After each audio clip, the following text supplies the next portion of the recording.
بسم اللہ الرحمن الرحیم۔ شروع اللہ کا نام لے کر جو بڑا مہربان نہایت رحم کرنے والا ہے۔ قالوا اتخذ اللہ ولدا سبحانہ بل لہ ما فی السماوات والارض کل لہ قانتون۔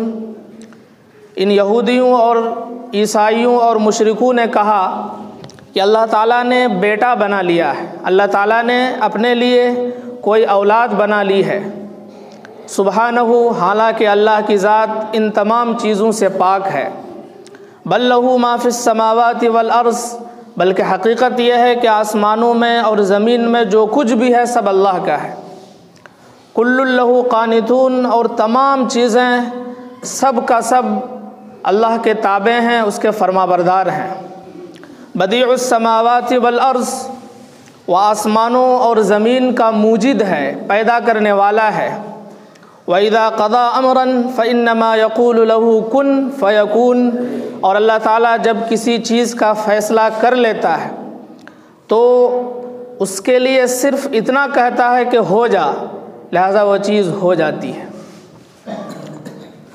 یہودی، عیسائی اور مکے کے مشرکین، یہ سب اللہ کے تعلق سے ایک عجیب و غریب چیز گڑھے ہوئے تھے۔ یہودیوں نے کہا کہ عزیر علیہ السلام جو ان کے نبی تھے، کہا کہ یہ اللہ کے بیٹے ہیں۔ وقالت الیہود عزیر ابن اللہ، اور عیسائیوں نے، کرسچنوں نے کہا وقالت النصارى المسیح ابن اللہ، عیسائیوں نے کہا کہ مسیح یعنی عیسیٰ علیہ السلام اللہ کے بیٹے ہیں۔ اور مکے کے جو مشرکین تھے، ان کی دیکھا دیکھی انہوں نے بھی ان سے خطرناک بات کہہ دی۔ انہوں نے کہا کہ جو فرشتے ہیں وہ سب اللہ کی بیٹیاں ہیں، نعوذ باللہ۔ تو اس سوچ کو اللہ رب العزت نے قرآن کے اندر دوسری جگہ بیان فرمایا ہے کہ ایک طرف تو عرب کے مشرکوں کا حال یہ ہے کہ خود ان کو لڑکیوں سے نفرت ہے، ان کے گھر میں اگر لڑکی پیدا ہو جائے تو ان کے منہ کالے ہو جاتے ہیں۔ وَإِذَا بُشِّرَ أَحَدُهُمْ بِالْأُنثَىٰ، جب ان میں سے کسی کو بتایا جاتا ہے کہ تمہارے گھر میں لڑکی پیدا ہوئی ہے، ظَلَّ وَجْهُهُ مُسْوَدًّا، تو اس کا چہرہ کالا ہو جاتا ہے۔ ظَلَّ وَجْهُهُ مُسْوَدًّا وَهُوَ كَظِيمٌ، وہ اندر ہی اندر گھٹنے لگتا ہے۔ يَتَوَارَىٰ مِنَ الْقَوْمِ مِنْ سُوءِ مَا بُشِّرَ بِهِ، وہ لوگوں سے چھپتے ہوئے پھرتا ہے کہ لوگ کیا کہیں گے، لڑکی کا باپ ہے۔ اَيُمْسِكُهُ عَلَىٰ هُونٍ أَمْ يَدُسُّهُ فِي التُّرَابِ، وہ سوچتا ہے کہ کیا کریں، اس بلا کو ذلت برداشت کرتے ہوئے گھر میں رہنے دیں یا زندہ زمین میں گاڑ دیں۔ تو ایک طرف لڑکیوں کے تعلق سے ان کی یہ سوچ ہے کہ وہ لڑکیوں سے نفرت کرتے ہیں، لیکن اللہ کے بارے میں نعوذ باللہ انہوں نے کہا کہ اللہ کی بیٹیاں ہیں۔ وَجَعَلُوا الْمَلَائِكَةَ الَّذِينَ هُمْ عِبَادُ الرَّحْمَٰنِ إِنَاثًا، انہوں نے ان فرشتوں کو کہا جو اللہ کے بندے ہیں، جن کو اللہ نے بنایا ہے، کیا کہا، اناسا، یہ اللہ کی بیٹیاں ہیں۔ تو اللہ نے ان کے اس عجیب و غریب سوچ کے بارے میں کہا دیکھو ان کو، ام لہ البنات ولکم البنون، ہمارے لیے چنا تو بیٹیاں اور خود اپنے لیے چنا تو بیٹے، کہ بیٹے اصل میں اولاد ہوتے ہیں، بیٹیاں اولاد نہیں ہوتی ہیں، نعوذ باللہ۔ تو اس سوچ کو اور ان کے اس عقیدے کو اللہ رب العزت نے توڑا ہے کہ نہیں، اللہ رب العزت ان تمام چیزوں سے پاک ہے۔ اللہ رب العزت کا کوئی خاندان نہیں، وہ خاندان سے پاک ہے۔ اللہ کے نبی صلی اللہ علیہ وسلم کی خدمت میں مکے کے مشرکین نے کہا انسب لنا ربک، ہمارے سامنے اپنے رب کا نسب نامہ بیان کریے کہ آپ کے رب کا خاندان کیا ہے، باپ دادا کیا ہے، ان کی اولاد کون ہیں، یہ بیان کریے تاکہ ہم سمجھیں اللہ کو کہ وہ کون ہے، نعوذ باللہ۔ تو جبرائیل علیہ السلام سورہ اخلاص لے کر اترے اور کہا قل هو اللہ احد، اللہ کا کوئی نسب نامہ نہیں ہے، اے نبی اعلان کر دیجئے کہ اللہ ایک ہے، یکتا ہے۔ اللہ الصمد، وہ بے نیاز ہے، یعنی دنیا میں اس کو کسی کی ضرورت نہیں، وہ ہر کسی کی مدد سے پاک ہے، وہ دنیا کی تمام ضرورتوں سے پاک ہے۔ اللہ الصمد، وہ بے نیاز ہے۔ لم یلد ولم یولد، نہ اس کی کوئی اولاد ہے نہ وہ کسی کی اولاد ہے۔ وَلَمْ يَكُنْ لَهُ كُفُوًا أَحَدٌ، اور اس کا کوئی ہمسر ہے ہی نہیں، اس جیسا کوئی ہے ہی نہیں۔ تو اس عقیدے کو اللہ رب العزت نے باطل قرار دیا کہ اللہ رب العزت ان تمام چیزوں سے پاک ہے، سبحانہ، ان تمام چیزوں سے جو یہ منسوب کر رہے ہیں کہ اللہ کے بیٹے ہیں، نعوذ باللہ اللہ کی بیٹیاں ہیں، ان تمام چیزوں سے اللہ کی ذات پاک ہے۔ بل لہ ما فی السماوات والارض، آسمان و زمین میں جو کچھ بھی ہے سب اللہ کا بنایا ہوا ہے، اللہ کے تابع ہے۔ کل لہ قانتون، اور تمام چیزیں اللہ کے فرما بردار ہیں۔ تو صحیح عقیدہ اللہ کے تعلق سے ایک ایمان والے کا کیا ہونا چاہیے، اس کو اللہ رب العزت نے بیان فرمایا کہ اس کائنات میں حکومت چلانے والا ایک ہے، صرف اللہ کی ذات ہے، نہ اس کا کوئی مشیر ہے، نہ اس کا کوئی مددگار ہے، نہ اس کو کوئی مشورہ دینے والا ہے، نہ اس کی کوئی مدد کرنے والا ہے، نہ اس کے آگے کوئی ہے، نہ اس کے پیچھے، وہ تنہا اس کائنات کا نظام چلانے والا ہے۔ اگر اللہ کے ساتھ کوئی اور ہوتا تو اللہ تعالیٰ خود اس کے نقصانات کو بیان کرتا ہے۔ لو کان فیہما آلہۃ الا اللہ لفسدتا، کہ اللہ کے علاوہ اگر کوئی اور معبود یا کوئی اور خدا اس دنیا میں ہوتا تو پھر دنیا کا نظام، زمین و آسمان کا نظام درہم برہم ہو جاتا، روز لڑائی ہوتی، آج فلاں اللہ کی فلاں رب کی لڑائی ہو رہی ہے، آج اس کی لڑائی ہو رہی ہے، دنیا کا نظام الٹ پلٹ جاتا۔ لیکن ایک اللہ تنہا اس کائنات کے نظام کو چلا رہا ہے۔ وما كان له من اله اذا لذهب كل اله بما خلق ولا على بعضهم على بعض سبحان الله عما يصفون، کہ اللہ رب العزت تنہا اس کائنات کے نظام کو چلانے والا ہے۔ اگر اس کے ساتھ کوئی اور الہ، کوئی اور معبود ہوتا تو یہ سب زمین اور آسمان کا نظام درہم برہم ہو جاتا۔ اللہ تعالیٰ پاک ہے ان تمام الزامات سے، ان تمام باتوں سے جو یہ کہہ رہے ہیں۔ بدیع السماوات والارض، وہ زمین و آسمان کو پیدا کرنے والا ہے۔ بدیع مطلب موجد ہے، ایسا پیدا کرنے والا کہ بغیر کسی سیمپل کے، بغیر کسی نمونے کے اس دنیا کو پیدا کیا، زمین و آسمان کو پیدا کیا۔ دنیا کا بڑا سے بڑا سائنسداں، بڑا سے بڑا مستری، بڑا سے بڑا معمار، اس کے سامنے کوئی سمپل ہوتا ہے، کوئی کاپی ہوتی ہے جس کو دیکھ کر چیزیں بنتی ہے، لیکن اللہ کی ذات نے دنیا کو، زمین و آسمان کو بغیر کسی نمونے کے، بغیر کسی سمپل کو دیکھے ہوئے پیدا کر دیا۔ اور اللہ کی ذات تو یہ ہے کہ جب وہ کسی چیز کے بارے میں ارادہ کرتا ہے تو صرف ارادہ کافی ہوتا ہے، وہ چیز ہو جاتی ہے۔ انسانوں کی طرح نہیں کہ وہ چیزیں لائی جائیں، مادے لائے جائیں، میٹیریل لائی جائیں، ایلیمنٹس لائے جائیں، پھر لوگ اس میں ٹائم لگائیں، وقت دیں، محنت کریں، تب جا کر کوئی ایک چیز تیار ہو۔ لیکن اللہ تعالیٰ کی ذات یہ ہے کہ جب وہ کسی چیز کا فیصلہ کرتا ہے تو کہتا ہے کہ ہو جا، تو وہ چیز ہو جاتی ہے۔ لیکن مکے کے جو کافر تھے ان کو یہ چیز عجیب لگی۔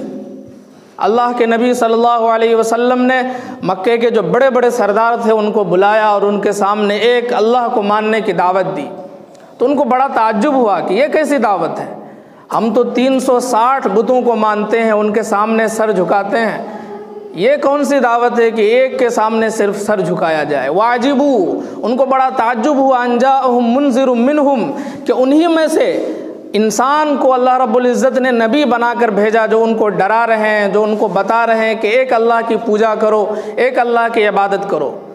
انہوں نے کیا کہا؟ قالوا ھذا ساحر کذاب، یہ تو کوئی جادوگر لگتا ہے، یہ تو بڑا جھوٹا لگتا ہے۔ اجعل الآلہۃ الہا واحدا، اتنے خداؤں کو ایک بنا دیا جائے، ان ھذا لشیء عجاب، یہ تو بڑی عجیب بات ہے، یہ تو ہماری سمجھ میں نہیں آنے والی بات ہے۔ وانطلق الملأ منہم، ان میں سے جو سردار تھے وہ اٹھ کھڑے ہوئے کہ چلو انمشو، یہاں سے نکلو، ایسی مجلس میں بیٹھنے سے کوئی فائدہ نہیں ہے۔ اصبروا علی آلہتکم، آج تک جو الگ الگ خداؤں کو ہم مانتے آئے ہیں، ان کے سامنے سر جھکاتے آئے ہیں، ان پہ ہی جمے رہو، انہی کے سامنے سر جھکاتے رہو۔ ان ھذا لشیء یراد، یہ تو ایک مطلبی انسان ہے، یہ اس دعوت کے پیچھے اپنا الو سیدھا کرنا چاہتا ہے، یہ تو بادشاہ بننا چاہتا ہے، عجیب عجیب طرح کی باتیں انہوں نے کہی۔ ان ھذا لشیء یراد، یہ تو کوئی مطلب کی بات کر رہا ہے۔ انزل علیہ الذکر من بیننا، ہمارے درمیان تو کوئی ایسی چیز آئی ہی نہیں۔ تو یہ چیز ان کو ایک عجیب دعوت اور عجیب چیز لگ رہی تھی، لیکن قرآن نے کہا نہیں، وَإِلَٰهُكُمْ إِلَٰهٌ وَاحِدٌ لَا إِلَٰهَ إِلَّا هُوَ، کہ تمہارا معبود صرف ایک اللہ ہے اور اس کے علاوہ کوئی نہیں، وہ بہت زیادہ رحم کرنے والا، دنیا کے تمام انسانوں پر ایک جیسی نظر اور نگاہ رکھنے والا، وہ تنہا اس کائنات کے نظام کو چلانے والا ہے۔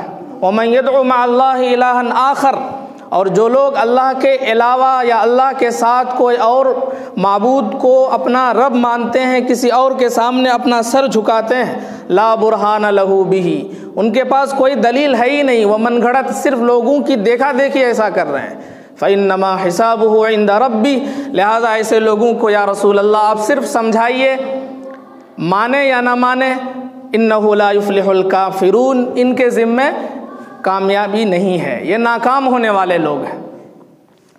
تو 2-2-4 کی طرح اللہ رب العزت نے ہمارے سامنے بات کو واضح کر دیا کہ جس نے اللہ کو راضی کرنے کے لیے صحیح عقیدے کو اپنایا، اللہ کی عبادت کرتے ہوئے زندگی گزاری، ایسا انسان کامیاب ہے، اور جس نے اپنی مرضی سے زندگی گزاری، اپنے طرف سے عقیدے اس نے گڑھ لیے، الگ الگ معبودوں کے سامنے اس نے اپنے سر کو جھکایا، تو ایسے انسان کے لیے ناکامی ہی ناکامی ہے۔ یہ اللہ کا اٹل فیصلہ ہے، وَتَمَّتْ كَلِمَاتُ رَبِّكَ صِدْقًا وَعَدْلًا، اللہ رب العزت کے بول پورے ہو چکے ہیں، اب ان کو مٹایا نہیں جا سکتا۔ لا تبدیل لکلمات اللہ، اللہ کے جو بول ہیں اس میں کوئی اب چینجنگ ہو ہی نہیں سکتی۔ لا مبدل لکلماتہ، اللہ کے فیصلوں میں، اللہ کے کلمات میں کوئی تبدیلی ہو ہی نہیں سکتی۔ تو اللہ رب العزت اس کائنات کا بنانے والا ہے، اس کو مٹائے گا بھی پھر بنائے گا۔ یہ عقیدہ جب مشرکین کے سامنے، کفار کے سامنے پیش کیا گیا تو ان کو ایک عجیب چیز لگی۔ ایک موقع پر اللہ کے نبی صلی اللہ علیہ وسلم بیٹھے ہوئے تھے ایک مجلس میں، عبداللہ بن ابی کا نام آپ نے سنا ہوگا، جو منافقوں کا سردار تھا، جس نے کوئی کسر نہیں چھوڑی اسلام کو نقصان پہنچانے کے لیے۔ تو اس نے بطحائے مکہ سے، مکے کے باہر کا علاقہ ہے، وہاں سے ایک ہڈی اٹھائی، پرانی ہڈی بوسیدہ، اس کو لے کر آیا اور اللہ کے نبی صلی اللہ علیہ وسلم کے سامنے اس کو رگڑا اور بالکل اس کو برادہ بنا دیا، میدا بنا دیا اس کا، اور پھونک ماری اللہ کے نبی صلی اللہ علیہ وسلم کے دربار میں، اور کہا کیا تمہارا رب اس کو زندہ کر سکتا ہے؟ یہ جو گلی سڑی ہڈی ہے، کیا اس میں دوبارہ تمہارا رب جان ڈال سکتا ہے؟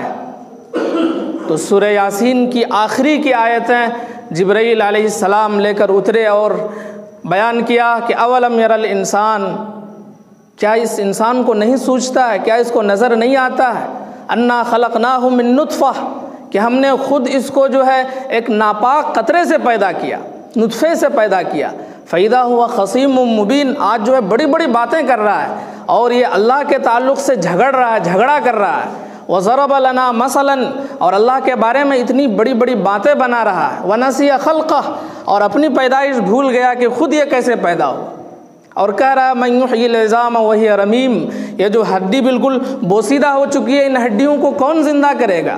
اے نبی قل، فرما دیجئے، یحییھا الذی انشأھا اول مرہ، کہ وہی اللہ اس کو زندہ کرے گا جس نے پہلی بار اس کو پیدا کیا تھا۔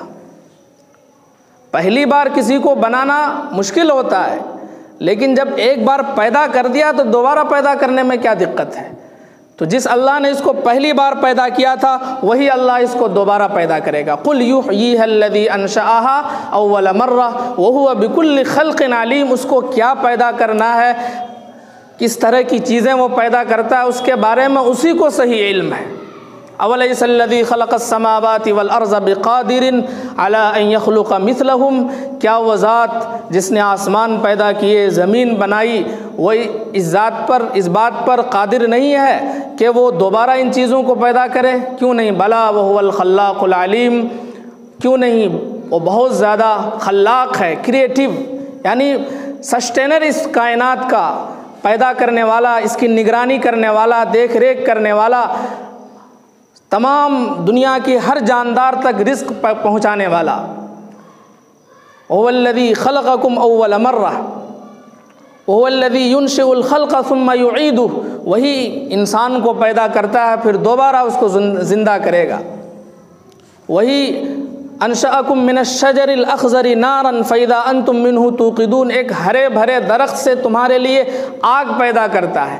عرب میں اس وقت دو طرح کے درخت ہوا کرتے تھے، ایک کا نام ہوتا تھا رعاف، ان دونوں درختوں کی لکڑیاں کچی ہوتی تھیں، اس میں سے پانی بھی رستا تھا، پھر بھی ان کو آپس میں گھسنے سے اس سے چنگاری نکلتی تھی۔ تو اللہ رب العزت نے اس قدرت کو بیان کیا کہ اللہ کی شان تو یہ ہے کہ ہری ٹہنیوں سے بھی آگ کی چنگاری اور آگ پیدا کرتا ہے۔ انما امرہ اذا اراد شیئا ان یقول له کن فیکون، اللہ کی ذات تو یہ ہے کہ جب وہ کسی چیز کا فیصلہ کرتا ہے تو کہتا ہو جا تو وہ چیز ہو جاتی ہے۔ فسبحان الذی بیدہ ملکوت کل شیء، ملکوت کل شیء، پاک ہے وہ ذات دنیا کی تمام چیزوں کی بادشاہت، ہر چیزوں کی ملکیت صرف اسی کی ہے۔ وإلیہ ترجعون، اور تم سب کو اسی کی طرف لوٹ کر جانا ہے۔ وعنده مفاتح الغیب لا يعلمها الا هو، غیب کی تمام چابیاں اسی کے پاس ہیں۔ دنیا میں کیا ہوا، کیسے ہوا، کیا ہونے والا ہے، کس طرح ہونے والا ہے، تمام چیزوں کا صحیح علم اور پختہ علم صرف اللہ کو ہے۔ ان اللہ عنده علم الساعہ، قیامت کب آئے گی اللہ کے علاوہ کوئی نہیں جانتا۔ وینزل الغیث، کتنی مقدار میں بارش نازل فرمائے گا، کہاں بارش نازل فرمائے گا، کس علاقے کو سوکھا رکھے گا، اللہ کے علاوہ کوئی نہیں جانتا۔ وَيَعْلَمُ مَا فِي الْأَرْحَامِ، ماں کے پیٹ میں کیا پیدا ہونے والا ہے، لڑکا یا لڑکی، یا پھر وہ چیز ضائع ہو جائے گی، برباد ہو جائے گی، اللہ کے علاوہ کوئی نہیں جانتا۔ وَمَا تَدْرِي نَفْسٌ مَاذَا تَكْسِبُ غَدًا، کل کون کیا کمائے گا، کل کس کے پلے کیا آئے گا۔ دن بھر محنت کرنے کے بعد ایک کوڑی بھی کسی کے ذمے کسی کے پلے نہیں آتا، کوئی تھوڑی سی محنت کرنے کے بعد بھی اللہ تعالیٰ اس کا جیب بھر دیتا ہے۔ کیا کس کے ساتھ ہونے والا ہے اللہ کے علاوہ کوئی نہیں جانتا۔ وما تدری نفس ماذا تکسب غدا وما تدری نفس بأی ارض تموت، کس انسان کی موت کہاں آئے گی، کب آئے گی، کس وجہ سے آئے گی، اللہ کے علاوہ کوئی نہیں جانتا۔ ان تمام چیزوں کا صحیح علم صرف اللہ کی ذات کو ہے۔ للہ غیب السماوات والارض، زمین و آسمان کی پوشیدہ اور چھپی ہوئی چیزیں سب اللہ کے پاس ہیں، اللہ کے علم میں ہیں۔ وإلیہ یرجع الامر کلہ، دنیا کے تمام معاملات، تمام امور سب اللہ کی طرف لوٹتے ہیں۔ فاعبدہ، لہذا اے انسان تمہاری ذمہ داری ہے کہ اس کی عبادت کرو، وتوکل علیہ، اور اسی پر بھروسہ کرو۔ تو اللہ رب العزت کا منشا اور اس کی چاہت ہے کہ جو صحیح عقیدہ ہے اللہ کو ماننے کا وہ ہر انسان اختیار کرے۔ ہر انسان کا عقیدہ ہو کہ کرنے دھرنے والی ذات صرف اللہ کی ہے، دنیا میں تبدیلی لانے والی ذات صرف اللہ کی ہے۔ تؤتی الملک من تشاء، وہ جس کو چاہے بادشاہ بنا دے۔ وتنزع الملک ممن تشاء، جس سے چاہے حکومت چھین لے، جس کو چاہے روڈ پہ لے آئے۔ یبسط الرزق لمن یشاء، جس کو چاہے گھر بھر کر دے دے کھانے کے لیے۔ ویقبض عمن یشاء، جس کی چاہے رزق گھٹا دے۔ تعز من تشاء، جس کو چاہے ذلیل عزت دے دے۔ وتذل من تشاء، جس کو چاہے ذلیل کر دے۔ اضحکا، کسی کو ہنسائے۔ ابکا، کسی کو رلائے۔ اماتا، کسی کو موت دے۔ احیا، کسی کو زندگی دے۔ اغنا، کسی کو مالدار بنا دے۔ اقنا، کسی کو فقیر بنا دے۔ سارے تصرفات اور ساری قدرتیں صرف اللہ کے پاس ہیں، اللہ ہی کی مرضی سے یہ ساری چیزیں ہوتی ہیں۔ تو ایک اللہ کو ماننے والا کی زبان ہمیشہ اللہ کی تعریف سے رطب اللسان ہو۔ ہم تعریف کریں گے، اس میں ہمارا فائدہ ہے، ہمارے ایمان میں مضبوطی آئے گی، ہمارا ایمان تازہ ہوگا۔ ورنہ حقیقت تو یہ ہے کہ اللہ کی تعریف کا حق کبھی بھی ادا نہیں ہو سکتا۔ اللہ نے خود اس بات کو بیان فرمایا، وَلَوْ أَنَّ مَا فِي الْأَرْضِ مِنْ شَجَرَةٍ أَقْلَامٍ، بارہا آپ یہ بات سنتے ہیں کہ اگر دنیا کے تمام درختوں کو قلم بنا لیا جائے، ما فی الارض من شجرۃ اقلام والبحر یمدہ من بعدہ سبعۃ ابحر ما نفدت کلمات اللہ، 7 سمندر کو سیاہی بنا لیا جائے، پھر اللہ کی تعریف لکھی جائے، اللہ کی قدرت اور اللہ کے احسانات، اللہ کے انعامات کو لکھا جائے، ما نفدت کلمات اللہ، اللہ کی تعریف کا حق ادا نہیں ہوگا۔ سیاہی خشک ہو جائیں گے، قلم سارے ٹوٹ جائیں گے، لیکن اللہ کی تعریف کا حق ادا نہیں ہوگا۔ لیکن اس تعریف کے نتیجے میں ہم سے اللہ خوش ہوگا۔ اللہ کو بہت اچھا لگتا ہے جب کوئی بندہ اس کی تعریف کر کے اس سے اپنی حاجت، اس کے سامنے اپنی ضرورت رکھتا ہے، اس سے اپنی حاجت پوری کرنے کا سوال کرتا ہے۔ امام طبرانی رحمۃ اللہ علیہ نے المعجم الاوسط جو حدیث کی مشہور کتاب ہے، اس میں ایک واقعے کو نقل فرمایا ہے کہ اللہ کے نبی صلی اللہ علیہ وسلم گزر رہے تھے کہ ایک دیہات کے رہنے والے وہ نماز پڑھ رہے تھے اور نماز میں ایک دعا کر رہے تھے، یا من لا تراہ العیون، اے وہ ذات جس کو آنکھیں نہیں دیکھ سکتی، ولا تخالطہ الظنون، جس تک انسان کا خیال بھی نہیں پہنچ سکتا۔ آنکھیں تو ایک حد تک کام کرتی ہیں، لیکن انسان کا خیال، انسان کی سوچ کہیں سے کہیں پہنچ سکتی ہے۔ ابھی زمین میں ہے، ابھی عرش پر ہے، ابھی یہاں ہے، ابھی یہاں سے باہر ہے۔ تو اللہ کی ذات، اے وہ ذات جسے آنکھ نہیں دیکھ سکتی، اے وہ ذات جس تک خیال بھی نہیں پہنچ سکتا، ولا یصفہ الواصفون، دنیا کے بڑے سے بڑے ثناخواں، بڑے سے بڑے تعریف کرنے والے جس کی تعریف کا حق ادا نہیں کر سکتے۔ یعلم مثاقیل الجبال، جو پہاڑ کے وزن کو جاننے والا ہے کہ اس دنیا کے اندر کتنے پہاڑ ہیں، کتنے ٹن ان کا وزن ہے، اس کا علم رکھنے والا ہے۔ ومکاییل البحار، سمندر میں کتنے لیٹر پانی ہے، ان سب کا صحیح علم رکھنے والا ہے۔ وعدد قطر الامطار، جب سے دنیا بنی ہے اس وقت سے لے کر قیامت تک کتنے قطرے اس بارش کے اس دنیا میں برسے اور کتنے برسنے والے ہیں، ان سب کا صحیح علم رکھنے والا۔ وعدد ورق الاشجار، دنیا میں کتنے درخت ہیں، ان درختوں پر کتنے پتے ہیں، ان پتوں کا صحیح علم رکھنے والا۔ وعدد ما اظلم علیہ اللیل واشرق علیہ النہار، دن کے اجالے میں، رات کے اندھیرے میں کم و بیش 18,000 مخلوقات، کچھ رینگنے والے، منہم من یمشی علی بطنی، کچھ پیٹ کے بل رینگنے والے، ومنہم من یمشی علی رجلین، کچھ 2 پاؤں کے بل زمین پر چلنے والے، ومنہم من یمشی علی 4، کچھ 4 پیروں کے سہارے پر زمین پر چلنے والے، تمام چیزوں پر ایک طرح کی نگاہ رکھنے والی ذات۔ لا تواری منہ سماء سماء، جس سے آسمان ایک ذرہ بھی چھپا نہیں سکتا، ولا ارض ارضا، زمین اپنی گہرائی میں ایک تنکا بھی نہیں چھپا سکتی، ولا بحر ما فی قعرہ، نہ سمندر اپنی گہرائی میں کچھ چھپا سکتا ہے، ولا جبل ما فی وعرہ، نہ پہاڑ اپنے اندر کچھ چھپا سکتا ہے۔ اجعل خیر عمری آخرہ، کہ میری آخری عمر کو سب سے اچھی عمر، سب سے اچھی زندگی بنا دے، وخیر عملی خواتمہ، اور میرا جو آخری عمل ہو اس عمل کو سب سے اچھا بنا دے، ایسا بنا دے جس سے تیری رضا حاصل ہو، تو خوش ہو جائے۔ وخیر ایامی یوم القاک فی، اور جس دن تیری ملاقات ہو اس دن کو سب سے بہترین اور سب سے خوبصورت بنا دے۔